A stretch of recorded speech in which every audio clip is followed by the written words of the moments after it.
All right, how you doing? So glad you can join today. I appreciate it. I'm just going to jump into it a little bit this week. Um, it's been pretty wild. I'm actually recording on September 11th, but it's just been a lot of fun with everything that's been going on with the book release. So I built a photography book that has police officers from around the world. So as Nikki and I traveled to 35 countries over the 27-month period, I was taking photos of these police, as I described it in podcasts earlier. So it has led to some fun events over the last week or so as the book has been released, and it's been a pretty exciting time. So at a very high level, and just to reintroduce you, if this is your first time listening, thank you for joining. I'm one half of the traveling couple, Matt and Nikki Javit, who traveled the world for 800 days, continuously, single backpack apiece, and has now since transitioned back into our lives and careers in Indianapolis, Indiana. But as all this has kicked off a little bit, and the photography book's out there, and it's getting some rounds, and I started to showcase it on Instagram and some of the social feeds. I had an old friend that I hadn't realized that she had moved to New York as part of the Fox network, and her name is Aisha Hasni, and she's fantastic because she took what I had shown on social media and took it to her peers within Fox and Friends first, and ended up getting me on their show on September 10th in the morning, which was fantastic. And then as that came about, I also got booked on the local Fox 59 in the ABC news network. And it's just a lot of fun to be able to go through that process, especially on the national side, to be able to go through that process to understanding how all that stuff happens. And essentially, they have a production person internally that reaches out and coordinates everything, and they get the information they need from you.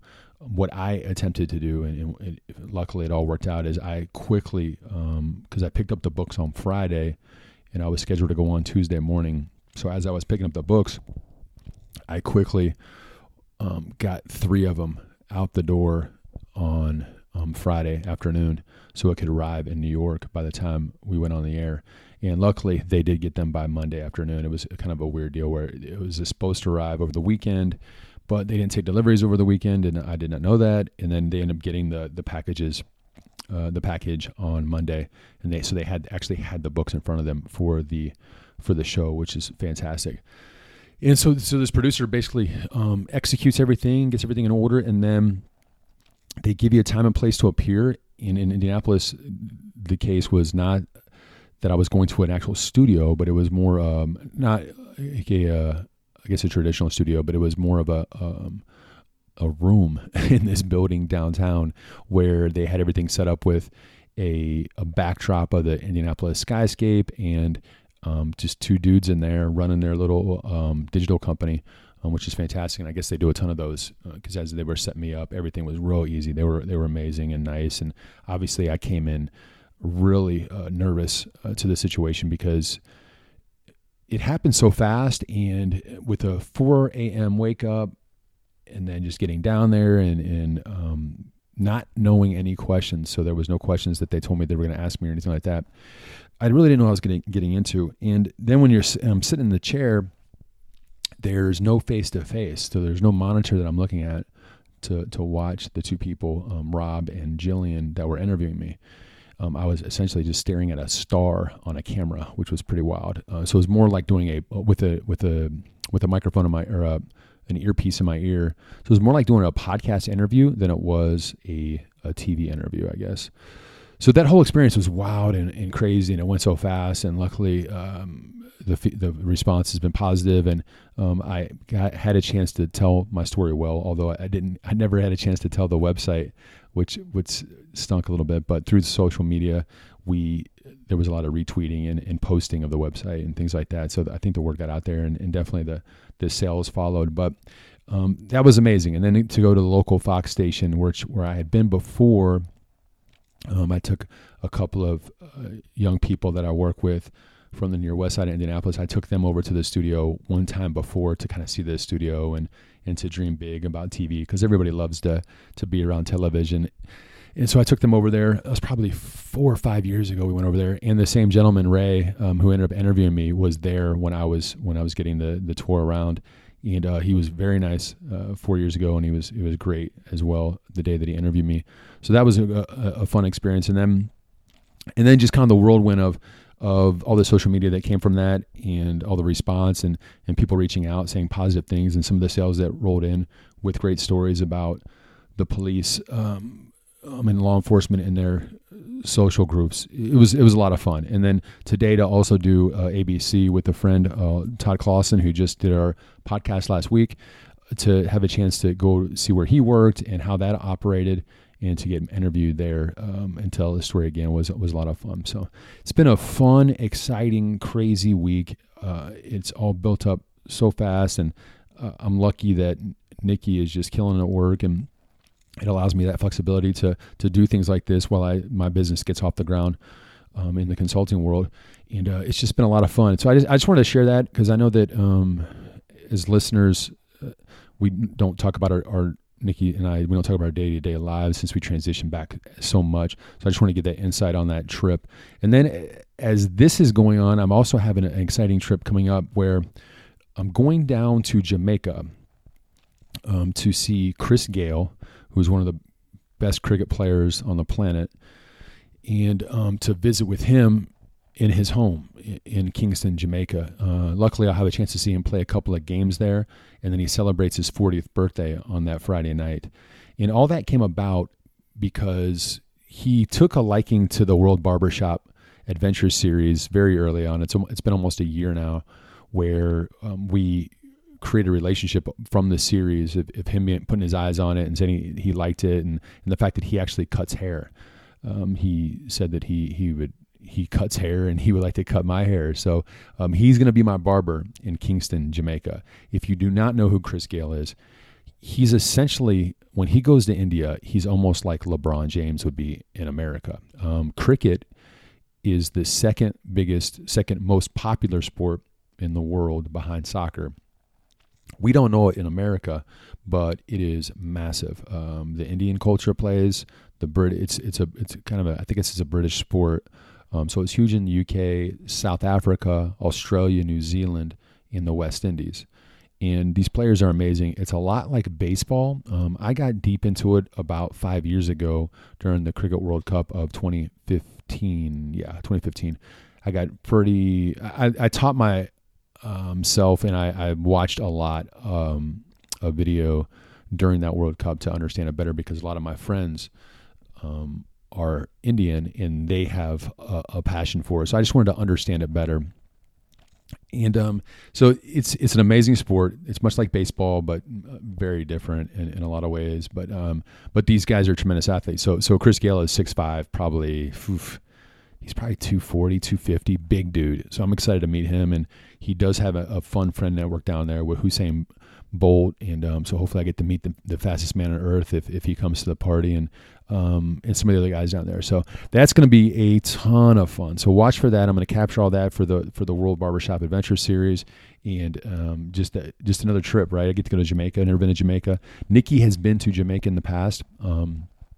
And based on her transition, everything, she's sitting this one out. So I'm just going to go down, hang with Chris and his family, and partake in all the adventures in Kingston with these games and his party and stuff over the weekend, and have a blast. So that's kind of the here and now of what's happening and what's going on in our lives. And I thought that I was thinking that I might tell a quick story or two, because I've got some notes from people during this the presenting of the Police Around the World book that shows me how small the world is. And it made me think of a few stories along the road. I'm not sure. I think we've told them in blips, but I just want to retell them again, not only for your sake, but also for my sake to have it on audio. But the world is tiny. And we saw this a few times. In particular, to kind of take a step back, in what was it? It was February of 2018. 18, Nikki and I were down in Victoria Bay, South Africa, where we volunteered at a surf lodge. It sat at, I think it slept about maybe 30, 35 people, but we volunteered down there for a month. And during that time, we would change beds, and we met some amazing people, other volunteers, and the ownership and staff were good people, and people would check in for a stay and stay 2 or 3 days. Is kind of like a come surf for a couple of days and move on down the garden route type of situation down there in South Africa. Gorgeous views, about a 15-minute walk from this inlet that has great waves, so it was great for surfing. And the lady that owned it, I think her name Bianca, was her name Bianca, but she's one of the best surfers in the world, women surfers in the world, South African. And so it's a great opportunity for us to do that, and we did, and it was amazing. During that process of guests coming in and out, we met 2 people, and we met a ton during that month, but in particular that stood out because of this story. One was he was Korean, but he was a student that had did his studies in America, and then and during that time when he was in America, he actually did an internship in Indianapolis. And so we had a chance to talk about Indianapolis. And at the time, this young man was probably 22, 23 years old. So we had a chance to talk late night, me and him, about his history of living in Korea, then come to America. And at that time, he was actually doing an internship in Ethiopia. And then he was on vacation in South Africa. So there was a lot of countries there. But essentially, his internship in Ethiopia allowed him to get some time away, and so he chose to come down to South Africa for about a 3-week break with a couple of friends. So he was down there visiting, and me and him were just catching up, just helping him understand about the business world, because that's where he was in, and he was asking me a lot of good questions, and we just had a lot of fun and talked. And the next day he went along his way. Never thought anything of it, and I even told Nikki he was asking some pretty detailed, tough questions, and I was giving him the answers thinking that I would never see the guy again. Well, and then there was another gentleman that I met while we were there who was from Italy. Great guy. He was from this, he has his own kite surfing school just off the coast of Italy on this little island. Great fun, just a charismatic guy, super chill, but he, on the 2 or 3 months out of the winter, he just goes amazing places. And at that time, it was South Africa, and he was just hanging out there he stayed with us probably for 2 or 3 days at that lodge. And we had a chance to go out and go to these marketplaces and kind of really connect. So fast forward off the South Africa trip into that April, we are in Da Nang, Vietnam, and Nikki and I are walking to a little noodle joint that we loved. And as we're walking up to the noodle joint, the Korean kid is there walking up with some other buddy, and he points to me and says, "South Africa." And it was just the craziest thing ever that we were walking into this small noodle spot. We had not stayed in contact at all. It was a random encounter, and we were both walking into the same place for lunch on the same day. And of course, we sat and we enjoyed lunch together and caught up and understood where he was in his life. And he had actually he was taking a few weeks because, like I said, he was from Korea. He was visiting a friend that was also kind of doing a Southeast Asia trip, and they were just scooting around, having a blast. But for the world to be so small that I met this Korean kid that studied in America, that was doing an internship in Ethiopia, that happened to be in South Africa, and then I saw him again in Vietnam. It is bananas how small the world is. And then fast forward 10 months or so, this would have been February of 2019, Nick and I are out in Hoi An, Vietnam, and we were going to go look for some sport coats. I was looking for some sport coats just to check out what the tailors could provide down there. And we're crossing the street on a random street on some random Tuesday night. We were actually supposed to go meet these other friends from Washington, D.C. that were in town because we had connected with them. So we met them originally in Chile, and as they were planning a trip, they were saying, hey, we might be in Vietnam, blah, blah, blah, let's connect. And so we had coordinated that connection. So that was planned, but on the way to grab dinner with them that night, randomly crossing the street was the Italian guy that I said from South Africa. So again, he's crossing the street with some Italian girl that he met on the road, but we just could not believe that we were seeing each other as we were walking across. It was almost a year removed because, like I said, he takes these 2 or 3 months off in the winter where he goes out and does cool stuff, and we're just cross each other on the road. For an Italian dude that I met in South Africa, not have any contact in a year, and then randomly pass each other on a street in Hoi An, Vietnam, my mind was blown. I just can't imagine that a world of 7 to 8 billion people that things like that can happen. And it's just shocking. Me and Nikki just and he never, I guess he's on social media, but he never partakes. I know he's on social media, but I've never really seen him on social media. It's one of those things where like maybe you become Facebook friends, but you just don't know. But it was just such a random encounter. And then, and that was it. We had drinks that night. We caught up and had a blast, and then kind of moved on along our way. But it's just, the world is so tiny. There was another situation. So there's 4 that stuck out. Those 2 are mind blowing. One that was pretty wild was Nikki and I went to a sumo wrestling match in Tokyo, Japan, which come to find out, sumo wrestling matches in Japan are not always easy to get because there's only about 6 of them a year. You have to be lucky on your timing, and then you have to be lucky to get tickets. We actually went to the secondary market to get tickets because it's so difficult to get those. So we're at this sumo wrestling match. It's a full day's event, but we're there for the kind of the second half of it. This is probably after like 2 or 3 p.m. And we sit next to this couple, and the gentleman had a Philadelphia Eagles hat on. And so we're sitting there probably a good half an hour or so. You get awesome food at these sumo wrestling matches. It's a very authentic experience, and I highly recommend it. But we're sitting there, and then finally, I love small talk. I love meeting people. So I said to the gentleman, I talked to him about the Super Bowl because the Eagles had just beat the Patriots not long prior to that. And as we're talking through that, and this was August of 2018 that this happened. So as we're talking, we're getting to know each other a little bit.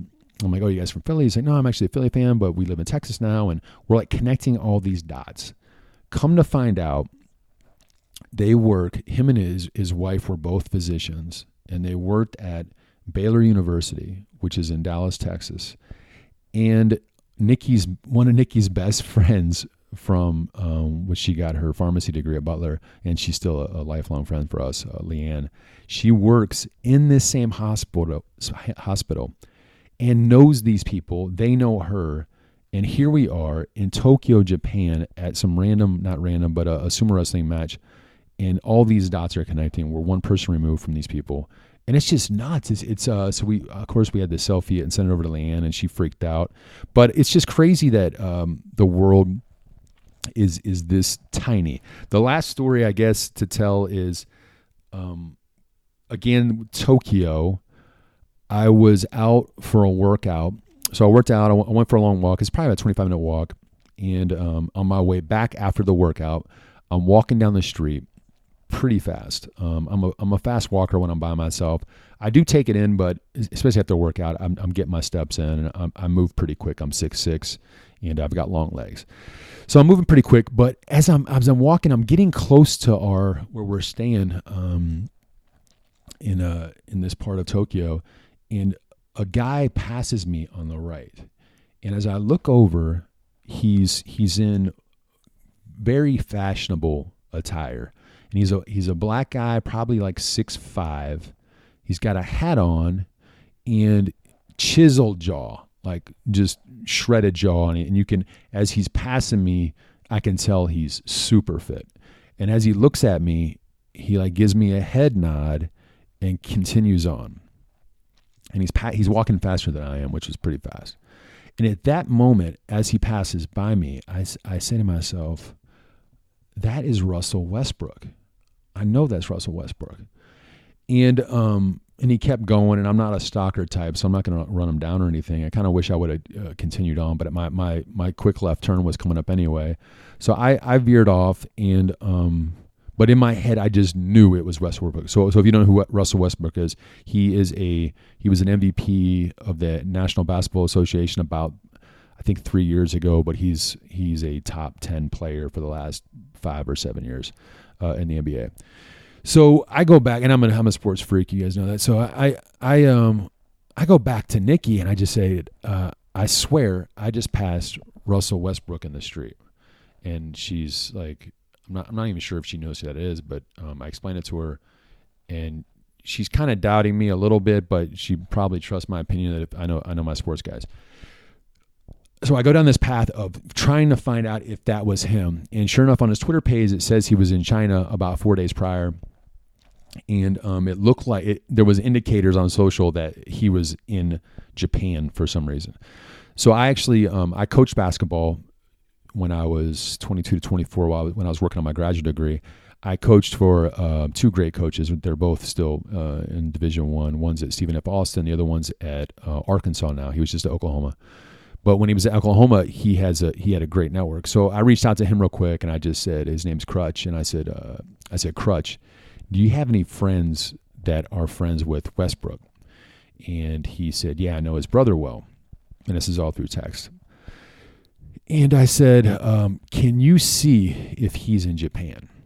I swear I just saw this guy. And the next day, he texts me back and says, Matt, he was in Tokyo. So I know it was him. And I know that that's not like that's more of like a random occurrence story rather than this is a small world story. But it's still pretty crazy that I'm seeing a dude that plays in the NBA walking random streets in Tokyo. And that is it. I don't know why I felt the need to share those stories today about how small the world is, but I just felt like it's important to reiterate.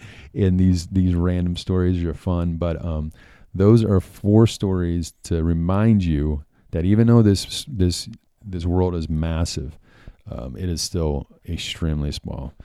That is it. Thanks as always. The support and gratitude and everything that has been coming through to Nikki and I has been extremely positive, and we're so appreciative of that. The book orders and just the reviews and the positive feedback. Thank you.